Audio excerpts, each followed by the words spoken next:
Hey everyone, Old Man Pete here. Got my Chicken Walker shirt on. Star Wars, in case you don't know. Shame on you, you should know that's a Scout Walker. Chicken Walker, you can call him that, I guess. Anyways, last Letterman ended his time at CBS, but I looked ahead or I'm sorry, not CBS, NBC. Gosh, I'm so stupid.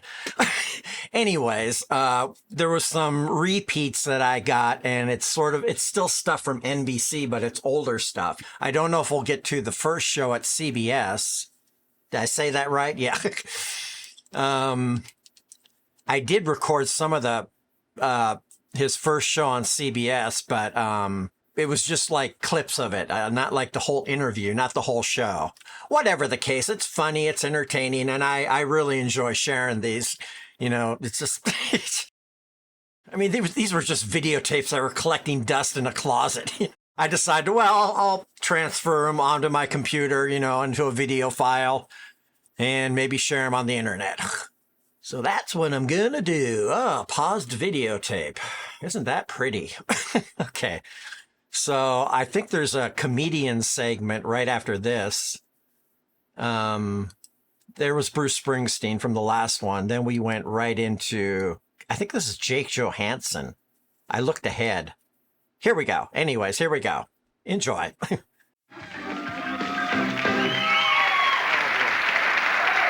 Hi. Hi. Thanks very much. It's good to be. Thank you. I'm happy. I'm happy to be here. I'm happy to be out of California for a little while. We've been having all those. You are too. This summer, it's been earthquakes, and most of them are the small ones in LA, but they still make you tense because the news people go nutto. They want it to be the big one. They all want the big one, So they can go into that frenzy, we're gonna cut across town, there's a broken brick.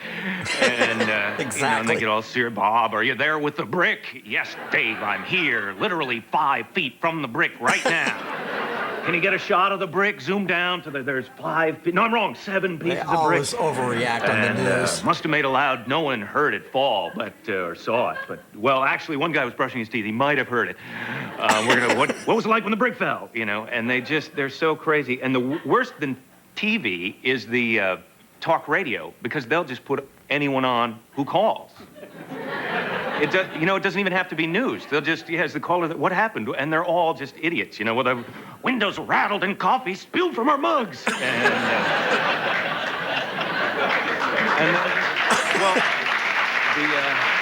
been through several earthquakes myself. And, and the host will try and make the best of it. Well, were there any damages? Well, the paper is soaked. And it's one after another with these calls, the next guy, pencils are rolling around and the cat is inconsolable. Aww. And they've got, and then they get some pet psychologist on many pets are traumatized by the quake. And, they like some scratching. And my theory about it, I think they're taking the calls on the off chance that news will find them, that the guy with damages will call up. They're going to get the guy on the line. My torso is gone, which is so, like that would be your first instinct after being severed at the waist, is to drag your bloody stump of a thorax to the phone. Who would you call at the talk radio station? Obviously, I love your show, first-time caller. My torso is gone,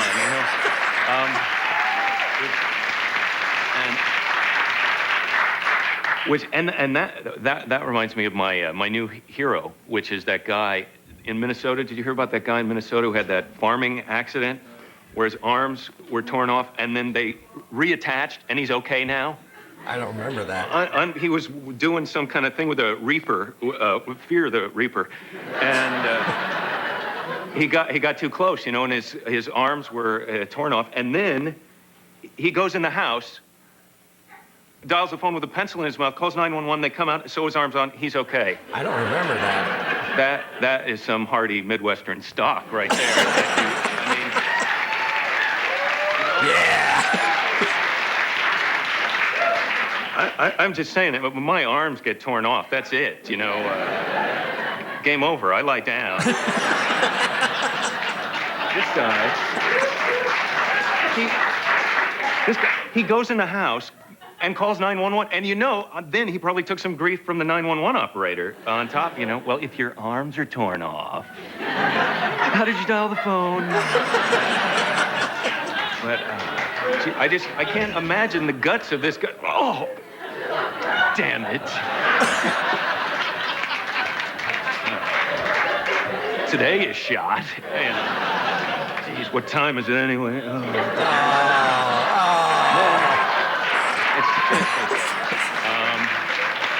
Anyway, I just can't.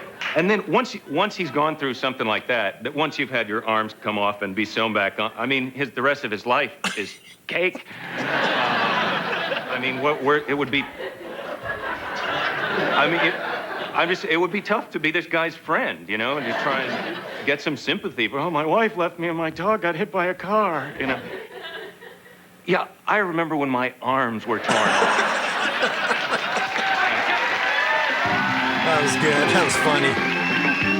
Ladies and gentlemen, are you at a point in your career where you don't travel around so much anymore, or are you still on the road? A lot of guys love that. A lot of guys thrive on that. Well, I like going on the road. I like going on the road sometimes. Not all. You can only see so many malls. But the thing, you know, you try and go and do whatever's nearby. I went to Sacramento when we went to the state capitol, California, which it's just a building. I mean, they don't let you pass any laws or anything. Well, no, that. So it's not as good as you want it to be. Sure. But you can sign things there if you bring some stuff. You know, I went to SeaWorld when I was in San Diego. San Diego, yeah, must have been beautiful. But, well, it's kind of a ripoff. It's just expensive, and then everything costs more. If you want to pet the dolphins, you have to buy the little fish and squid, because they won't come over to you if you don't have. They've trained them to just wait in the center of the tank. And, you know, he doesn't have any food. Don't go over by him. And you want to pet him if you go. Sure. Oh, That's the experience, of course. You want to pet him. Yeah. You want to put your finger right in that blowhole, but it's kind of. Yeah, you do. A little bit. You do. But they're real shy about that. Anyway, so we pet the dolphins, and we saw the killer whale show. Was probably the coolest thing, you know, because of those big whales. They're massive. The big black and white whales. Those are the ones I'm thinking of. And the guy. Or woman, the whales don't care the sex of the trainer. The trainer? Yeah, that's what I meant. Yeah. He'll or she'll ride around on top of them. The best part is they'll get one of the whales to go to the bottom of the tank and just you know, build up speed. Right. Well, the trainer's in the middle. You know, I wonder where the whale is, and they build up the suspense, and then he'll signal the whale with his, you know, wiggle his foot, or they trip a switch. So there's a thing in the whale's brain. I don't know how they do it. Exactly. It's magnetic. I think it is some kind of a magnet deal. It's a solenoid they've implanted in the brain. Yes. Whatever. That's right. It's humane. That's all. We know that. And the whale shoots straight up out of the tank and gets the trainer under the feet, launches him into the air 20 feet. Wow. And then he dives back into the tank, which is cool. I mean, you kind of half expect the whale to be waiting at the bottom. They've kind of trained them not to kill in that But they are killer whales. That's kind of what you want to see. So it wouldn't be really a surprise if they took matters into their own hands. Let's do a commercial. Okay, here we go. It's our welcome home parade quiz question number 1. Here we see A, a Navy F-16. B, the crew from a carrier. C, John Sununu on his way to the dentist. This probably could be Desert Storm. This was like in the actually early 90s, I think. So this could have been like the Persian Gulf War, maybe Desert Storm, maybe like a welcome home in New York.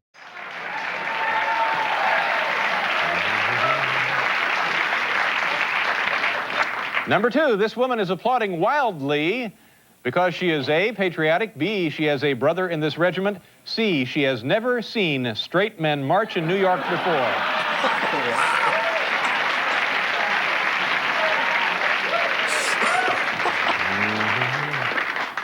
This parade unit is A, modern dance company, B, a local ballet troupe, C, dodging rats. Number 4. more. This fast food employee is A, caught up in the patriotic spirit, B, saluting the passing parade, C, the former supreme commander of the Iraqi military.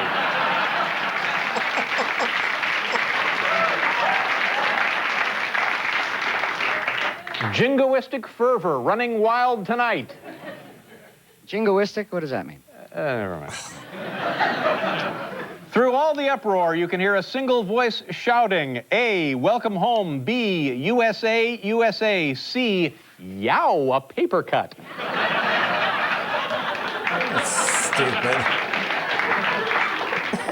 You know, people are still throwing stuff out their windows. Yeah. The parade has been over 2 days now.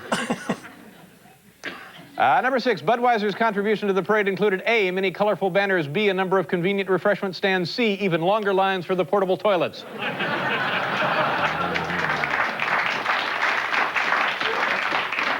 Yeah, that's one of those you have to think over.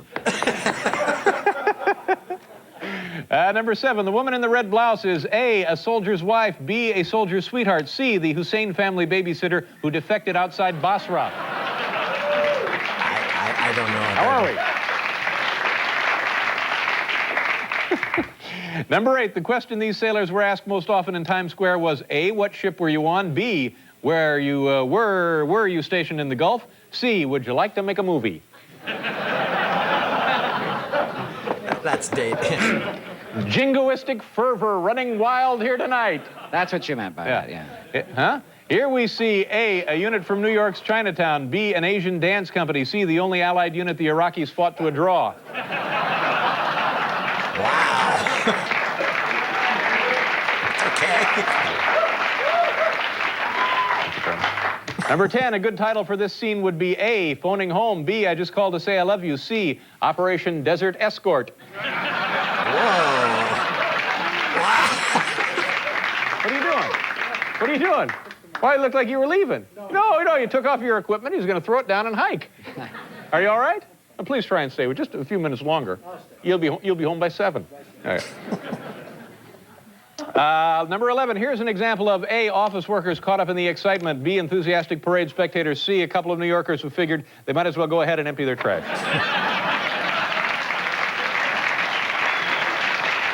One more. Do we have time for one more? One more, and then we'll get on with tonight's big show. This truck is filled with A, U.S. Marines, B, returning airborne troops, C, Iraqi cab drivers who surrendered during the parade.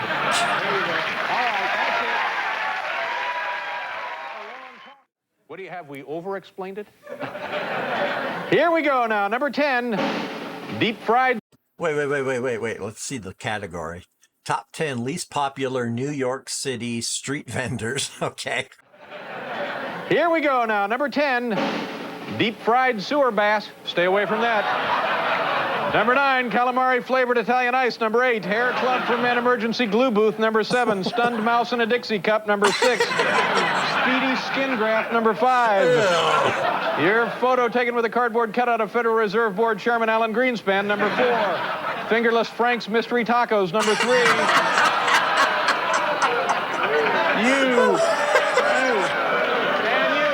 and you call yourself New Yorkers. Come on. Let's see. Number 3, is that where we left off? Sure. Old-fashioned lint cakes. Number 2, piping hot fried dough plus a whack with a hammer. Yeah. I might go to that stand. If I could be assured of a whack with a hammer, I might just go. And the number 1 least popular New York City street vendors, honey roasted ticks. There you go. That was funny.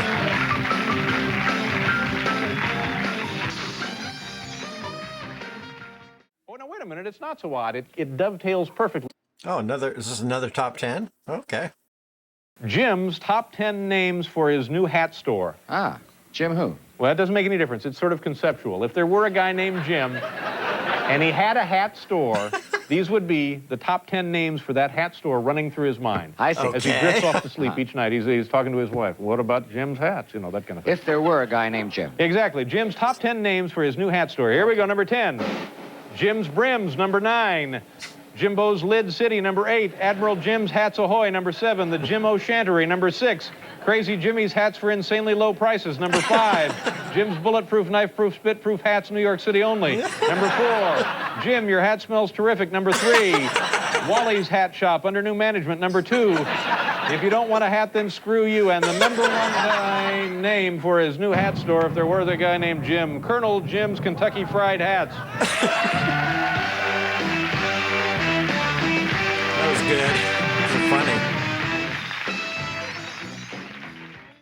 Okay, I looked ahead a little bit, and the next segment goes right into his first show on CBS. So even though this is going to be a little bit short, I think I'll hold off because I want that to be kind of continuous. All the different pieces that I got from that first show.